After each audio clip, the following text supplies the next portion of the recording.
Bienvenue dans le podcast Nouvelle Conscience. Nous discuterons ensemble de projets, d'œuvres et d'acteurs vecteurs d'espoir pour l'édification d'un monde plus respectueux du vivant et de soi-même. Je suis Manon Sala et je chemine depuis longtemps pour comprendre le lien intrinsèque entre le bien-être individuel et l'élan du collectif. Je vous invite à me joindre dans ce jeu de pistes afin de semer ensemble les indices vers une nouvelle conscience.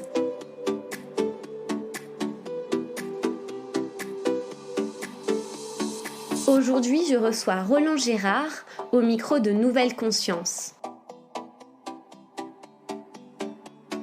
Roland Gérard est animateur nature depuis plus de 30 ans.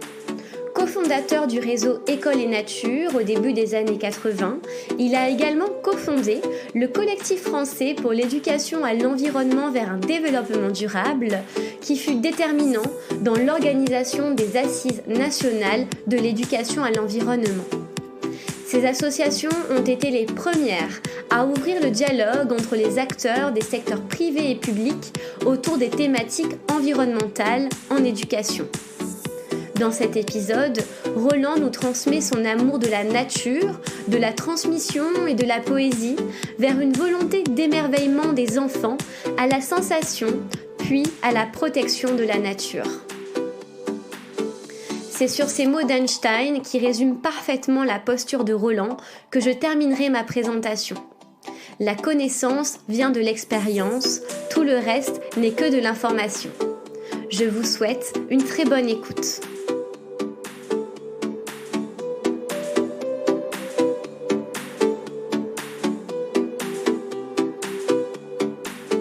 Bonjour Roland. Bonjour. Comment vas-tu en ce mercredi ?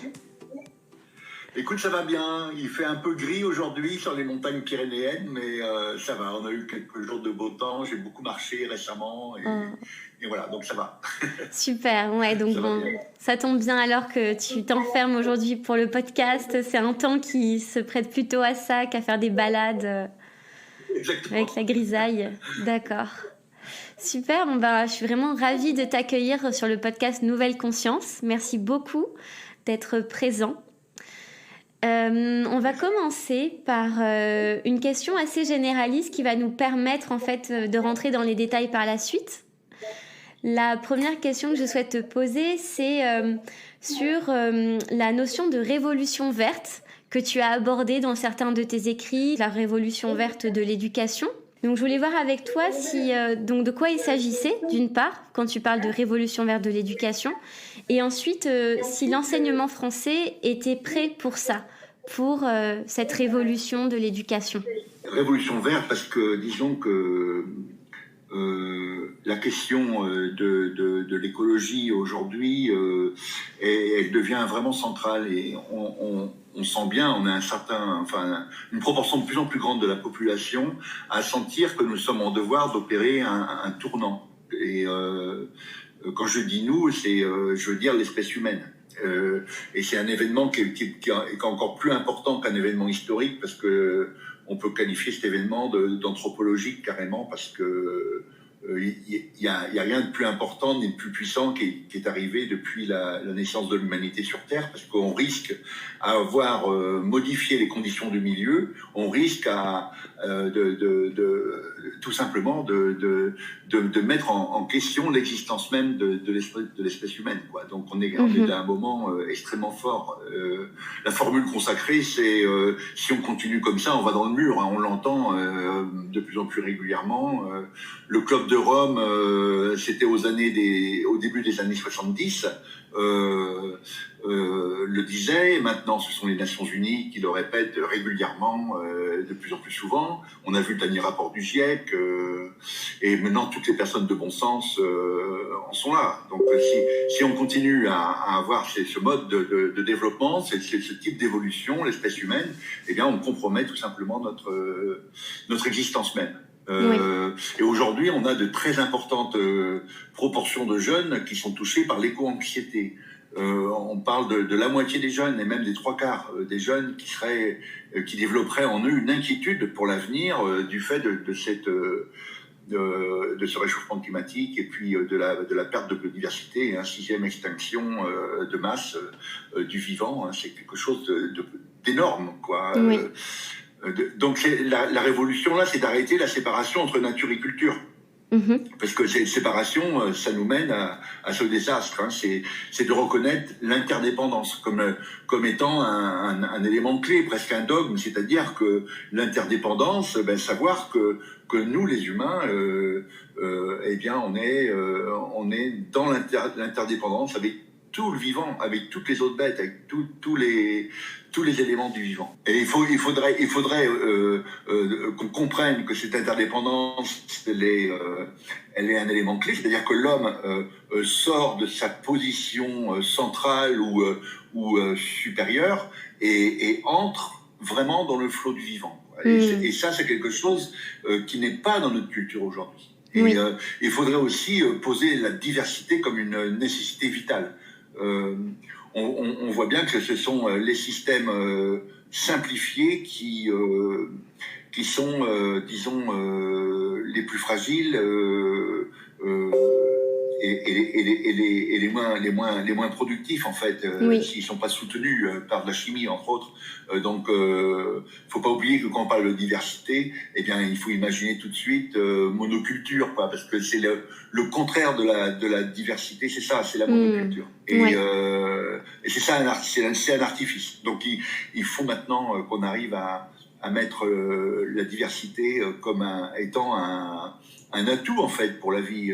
Bon, on est dans la question du court terme et du long terme. D'accord. Voilà, il faut maintenant passer sur une économie, sur une vision du monde qui met en avant le long terme. Et peut-être que cet individualisme qui est de plus en plus important dans notre société, eh bien, peut-être qu'il faut le remettre en question, parce que c'est peut-être lui qui nous amène aujourd'hui à ne pas considérer les générations futures. Et c'est aussi c'est la culture du jetable. Hein. On a même notre relation aux objets aujourd'hui. Enfin, je vois que moi, je suis attaché à mon bâton de marche, par exemple. Moi, je suis attaché à mes... Ouais, j'en ai 2 ou 3 ou 4. Voilà, je suis attaché à mes bâtons de marche et j'aime bien les retrouver. C'est mes compagnons de balade. Et je trouve que cette façon qu'on a de prendre un objet, de l'utiliser un peu, et après négligemment de le jeter, je trouve que ça colle pas avec ce qu'on est au fond, quoi.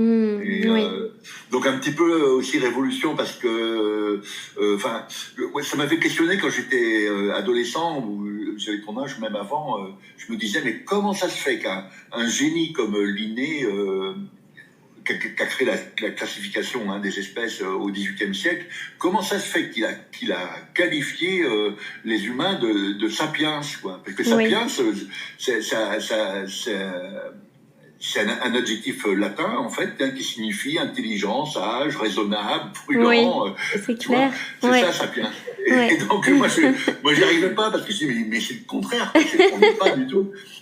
Et en fait, je me suis dit, il y a à peu près une dizaine d'années, je me dis, ça y est, j'ai compris. En fait, peut-être qu'il voulait dire que soit on devient ça, soit on devient intelligent, sage, raisonnable, prudent, soit on disparaît tout simplement. Ouais, c'est vrai. Ouais, peut-être que ce serait une intention, un but vers lequel tendre. C'est pas forcément ce qu'on est, mais on peut le devenir sapiens, en fait. Et ça demande une vie. Et peut-être que... Mais en fait, tous les animaux sont sapiens aussi, tu vois. Enfin, c'est vrai que ça pose plein de questions. Enfin, le vivant est sapiens, finalement. C'est pas que l'homo. J'aimais bien le message de Linné, en fait. Peut-être c'est pas ça, hein, mais après tout, c'est possible de se dire que il était tellement intelligent, il avait vraiment compris que si les humains continuaient à se comporter comme ça, ils risquaient d'avoir de graves ennuis. Et ce qu'on a aujourd'hui. D'accord. Donc l'idée, c'est que cette éducation nouvelle, en fait, elle nous emmène vers la sagesse. Et on révise les bases même de notre culture humaine, quoi. Ou alors on disparaît. D'accord. En fait, une culture qui refuse la domination des humains sur les non-humains, Elle refuse aussi la domination de certains humains sur d'autres. Hein, voilà, en fait, c'est en finir avec la domination, peut-être, tout simplement. Donc du coup, ces valeurs de diversité, de long terme, tu parles aussi beaucoup de territorialité, d'une école qui est vraiment en lien avec son territoire. Est-ce que donc ce sont des valeurs qu'on pourrait réintégrer dans l'éducation justement pour permettre cette révolution verte et permettre d'aller vers plus de sapiens, de sagesse? Eh bien, certainement. Et c'est déjà en marche, hein, parce que quand on dit transition écologique, elle est partout, la transition écologique. Elle est trop souvent à très petite dose. Mais quand même, tous les systèmes, que ce soit notre économie personnelle, nos foyers, que ce soit nos quartiers, nos villes, nos départements, les régions, notre pays, maintenant tous les systèmes, nos entreprises, tous les systèmes aujourd'hui se posent la question d'une transition, d'un changement. Et ben l'école, c'est sûr que l'école, elle doit être au tout premier plan. Tout à l'heure, je parlais de domination et du fait qu'on devait se libérer de ces dominations, parce que devenir responsable, c'est justement ne pas avoir besoin d'une domination pour savoir se conduire. Et bien ça signifie que le premier sujet de l'éducation, c'est bien l'émancipation. L'émancipation, c'est ça, je m'émancipe, c'est-à-dire que je deviens autonome, c'est-à-dire que je deviens apte à me donner mes propres règles et à pouvoir me passer d'un pouvoir tutélaire en fait qui serait censé me dire ce que j'ai à faire. Voilà, donc ça,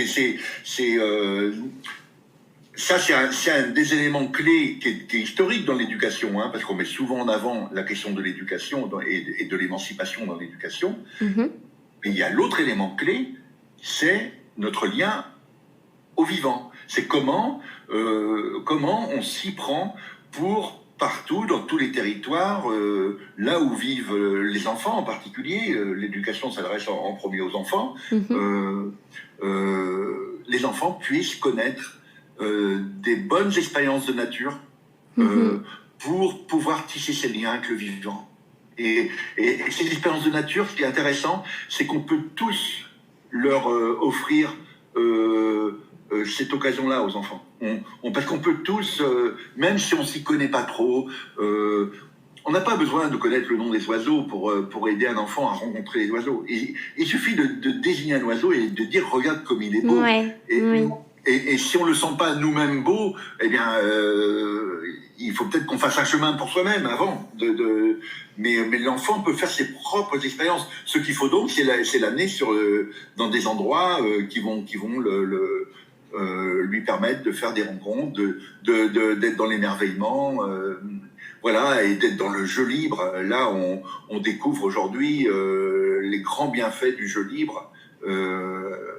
Laisser les enfants en forêt pendant 1 heure, 2 heures, 3 heures. Ils font leur cabane, ils grimpent dans les arbres. En fait, on va dire, dans l'ancienne culture, on dirait ils perdent leur temps et ils s'amusent. C'est la récré. Et en fait, on sait maintenant que c'est une nécessité vitale pour les enfants. C'est une nécessité pour être bien. Voilà. Donc là, c'est une grande révision culturelle de tout le monde. Hein. Les enfants ont besoin de la forêt parce que pourquoi l'espèce humaine telle qu'on la connaît, elle a plus de 200 000 ans, et puis que pendant ces 200 000 ans, ça a été ça la vie des enfants. C'était rien d'autre que ça. Quoi. Le jeu, dans le jardin, dans les forêts avoisinantes. Et même pour les adultes, hein. Enfin, je pense que les effets de la nature sur l'enfant sont aussi importants sur l'enfant que sur l'adulte. C'est sur l'homme en général, sur l'humain. Je pense que la nature est nécessaire. Mais oui, nous sommes de la nature. Ça, c'est vraiment une formule qui est importante à saisir. Et parce qu'on a été longtemps dans la vision qu'on était dans la nature. Non, on est de la nature. Et moi, j'ai bien aimé ce slogan pendant la COP à Paris, où les activistes avaient sorti ce slogan, je suis peut-être plus ancien, mais moi je l'ai découvert à cette occasion-là, c'était on défend pas la nature, nous sommes la nature qui se défend. C'est beau, oui. Voilà, tu vois, je trouve ça intéressant parce que ça veut dire on intègre soi-même un ensemble d'éléments, on se met pas au regard de la nature, mais on se sent appartenir à la nature. Oui. Et ça, c'est vraiment important. Oui. Tu vois. Et ça, tu soulignes aussi quelque chose de fondamental, je trouve, c'est passer de la simple connaissance à une expérience de nature. Parce que donc voilà, nous dans notre système, on va connaître, on va emmagasiner du coup un savoir, mais comme tu dis, comme nous sommes de la nature, nous avons besoin de nature parce que elle fait partie de nous. Et d'après ce que j'entends, ce que tu proposes, c'est l'importance de l'expérience et notamment de la corporalité pour comprendre cette nature, la trouver belle, s'émerveiller. Oui, et c'est-à-dire recevoir les choses pas seulement avec son cerveau. Tu vois, cette éducation maintenant, elle s'adresse au corps, elle s'adresse au cœur, elle s'adresse à l'esprit, elle s'adresse au cerveau. Elle s'adresse à 4 dimensions de l'être humain en fait, la dimension physique. On vit quelque chose d'autant plus intensément parce qu'on est là physiquement au contact de la rivière, au contact de la forêt, au contact de la nuit, au contact de la pluie. Oui. Et donc ça, on le vit intensément parce qu'on éprouve les choses. C'est ce mot-là, tu sais, éprouver les choses. On éprouve les choses. Pour avoir la connaissance de quelque chose, il faut l'éprouver, quoi. Oui. Et c'est ça l'expérience de terrain, c'est éprouver les choses. C'est pour ça que une éducation à la nature, à l'environnement sur un écran, c'est pas trop envisageable, quoi. Ça marche pas trop. Et donc éprouver les choses physiquement. Ensuite, tu reçois les choses aussi de manière affective. C'est très important, la dimension du cœur et de sentir si par la voie de l'émerveillement, par la voie de la beauté, par tous ces éléments-là, de recevoir les choses dans son affectivité et d'accueillir ça, sa dimension sensible, sa dimension, la dimension du cœur, on peut pas dire mieux, quoi. Et ensuite, après, la dimension du cerveau, elle est là parce que on aime comprendre les choses, on aime bien avoir des éléments, réfléchir. Et puis après, il y a aussi la dimension de l'esprit, parce que tout ce qu'on fait, tout ce qu'on est, les humains, à un moment donné, c'est à quoi ça sert, mais pourquoi, quel but, quel sens ça a. Donc ça, c'est bien la dimension de la spiritualité. Donc on a bien la dimension, physique, affective, cognitive et la dimension spirituelle. Oui. Et donc là, on arrive à une éducation beaucoup plus complète. Aujourd'hui, l'école est souvent réduite à la dimension du cerveau, quoi, la dimension de cognitive, d'amasser des éléments de connaissance dans tous les champs possibles, mais la dimension du cœur, la dimension du corps, la dimension de l'esprit est souvent négligée, quoi. Oui. Et toi, donc en tant qu'ancien, donc co-créateur et ancien co-président du réseau École et Nature, donc qui a changé de nom, maintenant c'est le FREN, et également du réseau Éducation Environnement. Donc ça, tu l'as créé, ce réseau, en 1983, donc ça remonte. Est-ce que en tant que justement que co-directeur de ces différents réseaux, tu as pu dialoguer avec les institutions pour leur proposer cette vision de l'éducation à l'environnement, parce que vous avez notamment avancé ensemble, il me semble, avec le ministère de l'Éducation nationale, vous avez dialogué, et quelles ont été leurs réponses et comment ils ont réagi face à vos propositions qui sont novatrices? Toutes ces organisations, elles se sont co-construites. On a été, j'étais impliqué fortement, j'étais passionné par cet engagement très fort pour la défense de la nature, pour aussi le respect de l'enfance, c'est des choses auxquelles je tiens énormément. Mais à chaque fois, on a été nombreux à créer le réseau École et Nature à partir de 83, ouais, avec les rencontres nationales. Et puis après, le collectif français pour l'éducation à l'environnement vers un développement durable, là qui lui réunissait à un moment donné, une trentaine ou même un peu plus d'organisations de la société civile, hein, des associations et des syndicats qui s'appliquaient dans l'éducation et qui voulaient développer un peu plus cette dimension écologique. Et après, dans un troisième temps, grâce aux assises nationales qu'on a faites sur l'éducation et l'environnement, on a créé l'espace national de concertation. Alors dans l'espace national de concertation, c'était pas seulement la société civile qui était concernée, impliquée, mais c'était aussi le monde de l'entreprise et les autorités publiques, autorités publiques nationales, les ministères et autorités publiques locales avec des associations d'élus régionaux ou départementaux ou des villes et aussi la dimension de l'entreprise. Donc on avait comme ça toute la société française qui pouvait intervenir, s'impliquer. Hélas, cet espace national de concertation a disparu. Le soutien ministériel, la volonté ministérielle de le faire exister a duré à peine 10 ans. Hein. C'est triste comme tout, hein, mais c'était une réalité. C'est contraire à toutes les préconisations internationales, hein, préconisations de l'UNESCO en particulier.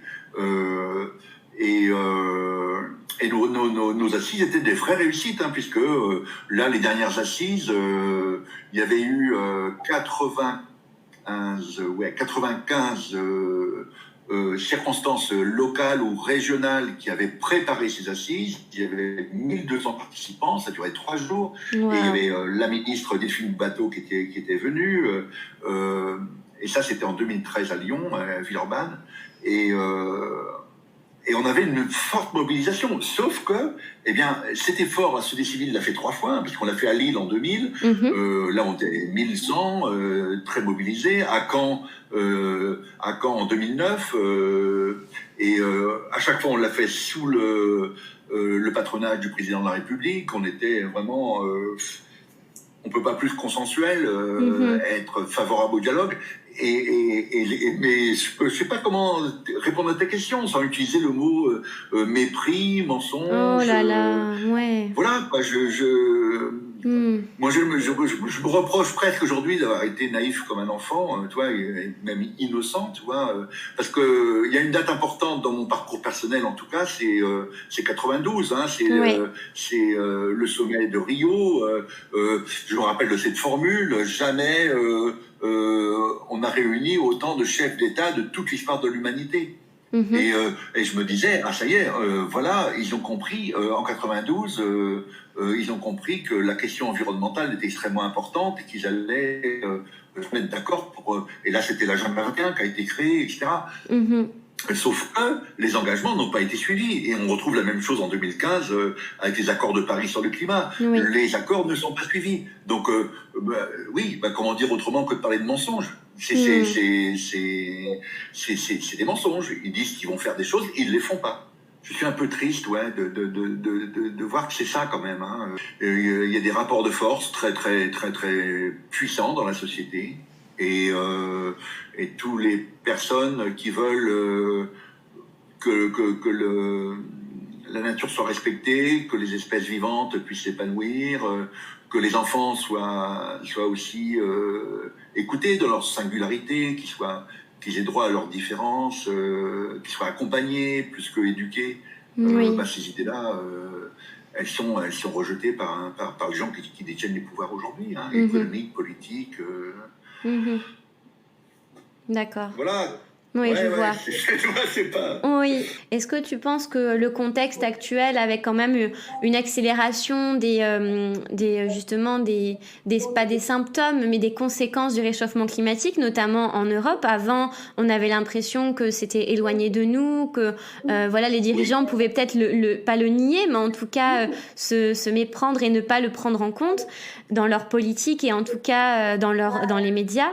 Est-ce que tu penses que justement cette accélération, elle le fait fait qu'on soit nous-mêmes touchés maintenant en Europe, ça va pouvoir justement recréer cet élan autour des enjeux de la protection de la nature et notamment en coopération avec la société civile et les institutions publiques et privées. Ouais, c'est inéluctable. Je pense que c'est inéluctable. Oui. Je pense qu'à un moment donné, de toute façon, l'emballement climatique est tel là aujourd'hui qu'il y a des souffrances qui vont apparaître, collectives, individuelles, et que ça va vraiment bouger des lignes, quoi. Ouais. Je pense que ça va vraiment bouger des lignes. Donc, il faut continuer de se préparer. Il faut continuer à chaque fois que c'est possible d'entrer dans le dialogue. Voilà, et essayer d'oublier le rapport de force pour la générosité, l'ouverture, l'écoute, l'engagement, l'engagement bénévole.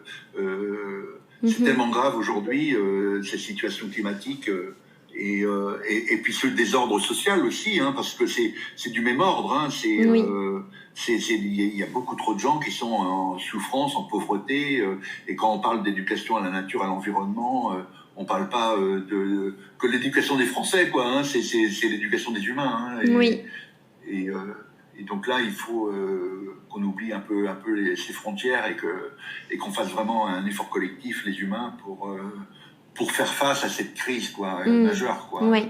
Des fois, je me dis que c'est quand même aussi une chance de la voir venir, même si les réactions sont beaucoup trop lentes. Et il faudrait tous se mobiliser en urgence dès maintenant, bien sûr, c'est évident. Mais c'est une chance quand même parce que ça peut nous remettre les humains dans un chemin beaucoup plus intéressant que celui qu'on connaît aujourd'hui. Quand tu vois le tourisme spatial, quand tu vois des Jeux Olympiques où on n'a que de la neige artificielle, qu'on aura des matchs de foot pour les Coupes du Monde dans des terrains de sport réfrigérés, c'est hallucinant de décalage avec ce qu'il faudrait faire. C'est clair. Donc à un moment donné, ça va apparaître au plus grand nombre de gens. Hein, et donc il faut continuer, on doit continuer à élaborer des façons de faire, l'éducation, à apprendre à bosser ensemble, à apprendre à faire ensemble. Ça, c'est vraiment essentiel. Oui. Ouais. Est-ce que c'est en ce sens-là que tu me disais hors antenne que l'éducation est politique? Tu en parlais aussi au colloque organisé à Montpellier en novembre dernier. Voilà, le sens politique de l'éducation, le fait de devoir s'unir avec le monde extra-éducatif, avec toutes les forces, si je peux dire, en tout cas de la société. Quel est le sens politique de l'éducation, selon toi? Des fois, je me dis que les éducateurs, ils font pas de la politique politicienne, ils s'occupent pas du pouvoir sur une société. C'est pas notre vocation de prendre le pouvoir sur une société, d'avoir le pouvoir sur une société. C'est pas du tout notre vocation. Elle est exactement à l'opposé, puisque c'est de donner de la liberté aux enfants. C'est de donner le maximum de liberté, de donner le maximum d'esprit critique, de les laisser s'exprimer, d'exprimer leur singularité et de leur donner tous les moyens pour avoir une vision la plus claire, la plus lucide possible d'une situation, pour qu'eux-mêmes puissent faire ce qu'ils ont à faire, prendre leurs propres décisions et influer dans un sens ou l'autre. Et surtout, pour influer dans un sens ou l'autre, avoir appris à faire ensemble et pas être dans l'individualisme forcené, mais dans une capacité d'exprimer sa citoyenneté, d'exprimer sa responsabilité citoyenne, dans l'idée que on a tous le même destin, les humains. Hein, on est sur la même planète, c'est notre planète. L'éducation est politique en ce sens où les éducateurs, eux, ils veulent une société meilleure. Hein, ils veulent une société meilleure et ils vont aller vers ça, mais c'est pas du tout dans l'idée de prendre le pouvoir. D'accord. Oui, voilà. Donc c'est l'idée d'un projet commun tendant vers des valeurs bonnes pour le vivant en général et une mobilisation collective dans un sens positif et pas voilà une idée d'une politique partisane. Oui, hein, le sens noble du politique. Exactement. La politique avec un grand P, comme on dit. Oui, ouais, c'est ça. Le même P que la paix, tu vois. Enfin, c'est P majuscule. La solidarité, la paix. Enfin, de belles valeurs. Je suis d'accord avec toi. C'est vrai. C'est comme l'acte d'achat, tu vois, l'acte d'achat, il est politique aussi. Acheter quelque chose, eh bien, ça a du sens politique. Oui, bien sûr. Et donc, on peut à chaque fois se questionner. Bien sûr. Et aujourd'hui, ce qui compte dans la politique, c'est beaucoup le récit, quoi. Il y a des leaders, c'est clair, il y a des leaders. Bon, on les voit, voilà, dans les chaînes de télé ou partout à la radio. Oui. Il y a des leaders, mais devant le leader, devant eux, il y a le rêve de la communauté. Avant la communauté humaine, enfin nous Françaises, la communauté, elle rêvait de bord de mer en été, elle rêvait de faire du ski, d'avoir une résidence secondaire, d'aller en voyage en Égypte. Alors aujourd'hui, on peut espérer que on rêve un peu d'autre chose, quoi. Tu vois, et on rêve peut-être maintenant de renouer avec le vivant. Et c'est là où on est à un moment charnière. On va quitter ces anciens rêves pour un nouveau récit qui prend corps, quoi. Hein. On rêve d'accord avec le monde, de compréhension avec les non-humains. On intègre l'idée d'interdépendance. On comprend que la diversité, c'est une richesse et pas un problème, quoi. Tu vois. Oui. Et toi, en tant qu'animateur nature, donc comment tu fais pour susciter l'émerveillement chez les enfants? Et je pense notamment, et aussi chez les adultes, bien sûr, mais je pense notamment à ceux qui vivent en ville, parce que tu parlais tout à l'heure d'être en lien avec cette nature, d'être à l'intérieur, de la sentir, mais quand on est dans un environnement urbanisé, qu'est-ce que tu proposes, qu'est-ce que tu proposais comme atelier pour justement faire renouer l'individu à une nature qui est tellement absente de son milieu? Oui, elle est plus présente qu'on croit souvent, ça dépend du regard qu'on pose sur les choses. C'est bien clair que c'est beaucoup plus difficile en ville, hein. C'est beaucoup plus difficile en ville, mais ce n'est pas du tout impossible. Et il faut bien se dire que les petits humains, ils adorent grimper dans les arbres, ils sont bien quand ils sentent l'odeur de la boue, quand ils jouent avec les joncs, quand ils vont dans la forêt la nuit, ils adorent explorer, et entendre le chant de la chouette hulotte à 20 mètres et caresser la mousse, ça, ils adorent faire ça. Et dans ces moments-là, ils tissent des liens. Et donc, l'idée, c'est que avant on faisait des classes vertes, tu vois, par exemple. On faisait des classes vertes, on faisait 500 km en bus et on se retrouvait à la mer ou à la campagne ou à la montagne. Et les gamins passaient 3 semaines. Hein, au début de ma carrière d'animateur nature, c'était ça. Hein, c'était 3 semaines en classe transplantée qu'on appelait à l'époque. Et donc là, l'idée aujourd'hui, tu vois, ce serait de faire comme on a fait les piscines au début à la fin du 19e, hein, comme on a fait les bibliothèques municipales, parce qu'à un moment donné, on s'est rendu compte que les gens savaient lire, mais ils n'avaient pas d'argent pour acheter des livres, et on leur a fait des bibliothèques municipales. Bon, maintenant, c'est les médiathèques, tout ça, c'est très, très nécessaire, très utile, c'est complètement normal dans le paysage. Mais il y a 150 ans, ça n'existait pratiquement pas. Donc l'idée là maintenant, ce serait ce qu'on a besoin, c'est une alphabétisation écologique. Donc c'est de rencontrer le vivant dans sa diversité. Et donc l'idée, ce serait que aujourd'hui, d'un périmètre assez proche, on ait des forêts éducatives, tu vois, qu'on ait des lieux de nature qui soient dédiés à l'éducation. Ça. Qui soit dédié à l'éducation. Et moi, j'imagine bien, tu vois, 2-3 hectares, il faut pas plus, hein, 2-3 hectares avec quelqu'un qui a un peu sécurisé les lieux, parce que ça va de soi quand tu fais l'éducation. Des fois dans la nature, il y a des pièges, parce que bon, on peut se faire mal dans tel endroit ou tel endroit, ou avec tel arbre qui est prêt à tomber, éventuellement au premier coup de vent. Bon, voilà, en sécurisant un tout petit peu le lieu, et après laisser grande liberté aux enfants, faciliter les choses pour les enseignants. S'il y a 10 minutes de bus à faire, eh bien on fait 10 minutes de bus, parce que c'est prioritaire. Tu vois, parce que c'est prioritaire. Et que maintenant, on dit c'est prioritaire de passer c'est 2-3 heures par semaine minimum en pleine nature pour les enfants. Et je pense à cette vidéo qui a été faite par le Graine Bourgogne-Franche-Comté. Il y a une vidéo sur l'école en forêt qui est pratiquée par des écoles publiques, donc c'est extrêmement intéressant parce que c'est l'éducation nationale du coup qui s'est mouillée, et c'est vraiment extrêmement intéressant, et elle doit être à 35 000 vues ou plus maintenant aujourd'hui, et donc elle montre comment c'est à la portée des enseignants qui vraiment se mobilisent, ont envie, et là je pense que ce désir il est de plus en plus grand, et ce qu'il faut donner, c'est la possibilité de trouver des espaces dédiés, des espaces qui soient adaptés à cette nouvelle volonté sociale de créer ces liens entre la nature et les enfants, tu vois. Oui, d'accord. Donc il faut aussi que il y ait une volonté enseignante, et peut-être que si cette volonté dépasse l'immobilisme de l'éducation nationale en matière d'environnement, ça, en tout cas de sensibilisation à la nature, ça va pouvoir peut-être faire le contrepoids et entraîner des changements si ça vient de l'intérieur, peut-être. Oui, au moins localement, au moins chez soi, tu vois. Ouais. Tu vois les cantines bio, je fais le parallèle avec les cantines bio.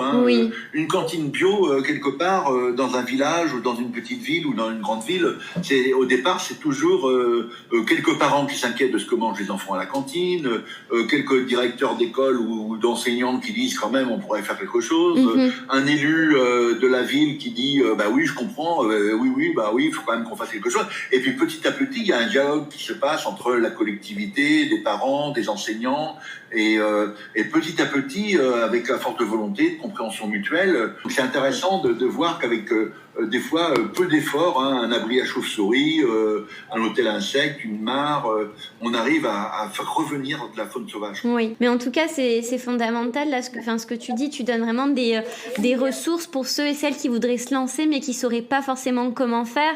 Donc, d'après ce que tu proposes, c'est se lier avec les autres acteurs du territoire pour créer des projets communs et déjà refaire vivre une démocratie plus verte, plus solidaire, à l'échelle locale, et peut-être qu'après, si on construit des îlots comme ça de nature et d'interdépendance, ça pourra créer un pays qui fait une norme finalement, peut-être, comme tu dis, un bon exemple, là, les bibliothèques et tout, parce que on croit qu'elles ont toujours été là, mais non, il faut commencer petit avant que ça devienne. Ouais. Et faire confiance aux personnes qui innovent, quoi. Leur faire confiance, quoi. Pas les regarder se démener toutes seules. Non, les soutenir, les aider. Peut-être que tu ne sais pas, il y aura à Poitiers en juin 2023, il y aura les rencontres internationales de la classe dehors, tu vois. Et ça, c'est vraiment bien parce que tous les gens qui sont aujourd'hui sur leur terrain, dans leur territoire, qui sont en train de, envers et contre tout, sortir les enfants dehors pour qu'ils aient des expériences de nature, eh bien, tous ces gens-là vont pouvoir, exprimer témoigner de leur action, dire ce qu'ils attendent. Tu vois, c'est vraiment intéressant parce que ça, c'est le Covid qui a produit ça. Maintenant, la classe dehors, ça commence à faire sens chez plus en plus de gens. Et puis la ville de Poitiers a été formidable parce que elle est vraiment moteur là sur ce sujet aussi. Et donc elle va accueillir ce grand moment international, tu vois, de la classe dehors. Je suis assez enthousiaste. Moi, j'imagine que tu y seras, en tout cas. Je crois que c'est réservé dans ton agenda. J'essaierai d'y aller aussi, vraiment, ce serait merveilleux de pouvoir participer à un événement comme ça. Bon, merci en tout cas Roland pour toutes tes réponses. J'aurais vraiment aimé qu'on aille encore plus en profondeur sur ces sujets. En tout cas, on peut continuer à suivre tes réflexions donc sur Internet. Tu écris beaucoup donc sur le site Agoravox. C'est un site donc d'écriture libre. Et ensuite, on peut te retrouver sur YouTube. Il y a beaucoup de tes interventions également qui sont accessibles facilement. Et puis, si ceux et celles qui nous écoutent sont dans la région pyrénéenne de la Bagnères de Bigorre, tu as récemment commencé tes balades poétiques. Est-ce que tu peux nous en dire un peu plus sur ce sujet, s'il te plaît ?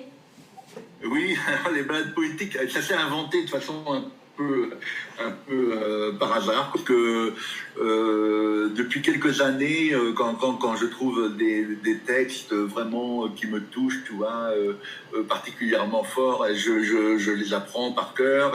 Et du coup, quand j'ai fait mes sorties nature, dans le cadre des fêtes de la nature, dans mon ancien village, à Saint-Vincent-de-Barbérac, à côté de Montpellier, je ponctuais un peu mes sorties avec de temps en temps un petit poème comme ça. Et puis j'ai vu que les gens appréciaient ça, quoi. Et puis là, le Vallon du Salut à Bagnères-de-Bigorre, c'est un endroit très très beau et vraiment tout près du centre-ville. Et du coup, c'est très très adapté. Et donc, je dis des poèmes de La Fontaine, de Rimbaud, de Pessoa, Emily Dickinson, Gérard de Nerval. Wow. Voilà, et voilà, et c'est en même temps écouter le chant des citelles, en même temps observer les chevennes dans le ruisseau et tu vois, à un moment on a trouvé des cerfs là, il y a pas, tu vois, c'est incroyable, hein. On a vu les cerfs, il y avait peut-être 2 ou 3 cerfs, 4 ou 5 biches, et puis un quart d'heure plus tard, on était à notre point de départ, tout près du centre-ville.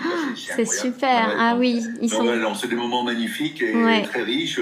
On a vu l'accouplement des crapauds, on a vu le jet en train de se baigner dans le ruisseau, tu vois, et en même temps, de temps en temps, un poème, et c'est des moments, ça dure 1h30, 2 heures, tu vois, et c'est vraiment très sympa, quoi. Donc je vais continuer. Bah oui, ils viennent illustrer tes mots, voilà, la nature t'accompagne pour donner des couleurs à ces beaux mots. Exactement. Et pour te contacter, comment on fait alors? Comment on fait pour si on veut réserver une balade? Est-ce que comment on peut faire? Moi, je publie à chaque fois sur Facebook, je le publie. Ok. Sur mon Twitter aussi, Twitter et Facebook, je le publie. D'accord. Et voilà, et je fais savoir comme ça. Après, je fais un tout petit flyer que je donne à gauche à droite pendant le marché de Bagnères ou ailleurs. Super. Mais et après, j'ai eu aussi une liste de diffusion. Email et voilà, si les gens m'envoient leur adresse email, je le mets sur ma liste et puis comme ça, ils sont informés. D'accord, voilà. Bon, c'est bon à savoir. Je change les heures et les jours, tu vois, je change les heures et les jours pour que tout le monde puisse en profiter. D'accord, bon, c'est super. Roland, la dernière question du podcast que je pose à tous mes invités, c'est quelle est la signification pour toi de Nouvelle Conscience? Qu'est-ce que ça signifie pour toi? Donc le podcast s'appelle Nouvelle Conscience. Donc pour toi, comment ça résonne avant qu'on se quitte? Tu vois, ça me renvoie tout de suite à la question du long terme. La nouvelle conscience, c'est la responsabilité. D'accord. C'est de se rendre compte que c'est l'heure de marquer un arrêt, de s'interroger sur ce qu'on a fait, nous les humains, là, pendant ces quelques milliers d'années, et puis de se dire, on est mal parti, donc on fait un arrêt et on essaie de voir ce qu'on pourrait faire pour changer de cap et rectifier le tir, quoi. Voilà. Donc je trouve que c'est ça pour moi que ça dit nouvelle conscience et avec beaucoup la dimension de la sensibilité, c'est-à-dire que on a fait fi quelque part de la sensibilité, hein, quand on voit les expérimentations animales ou quand on voit l'élevage concentrationnaire, on voit bien que c'est trop violent tout ça, que c'est pas acceptable, quoi. Et du coup, je pense que il faut maintenant que cette sensibilité qu'on peut avoir, elle trouve droit de cité, quoi. Tu vois, qu'on soit plus à l'écoute de notre cœur, à l'écoute de nos sensations, à l'écoute en augmentant notre présence au monde, en éprouvant les choses et pas seulement en les pensant, tu vois. Oui, je vois. Oui. Voilà. C'est un peu ça. D'accord. Et puis après, ça débouche sur un engagement parce que c'est normal pour un être humain d'être engagé, d'exprimer ses convictions dans un effort collectif, tu vois. Oui. Oui, je vois. Donc c'est de passer de l'idéal à l'action, concrétiser ce qu'on veut voir fleurir. Oui, absolument. Ok, super. Bon, merci beaucoup, Roland. Merci à toi, Manon.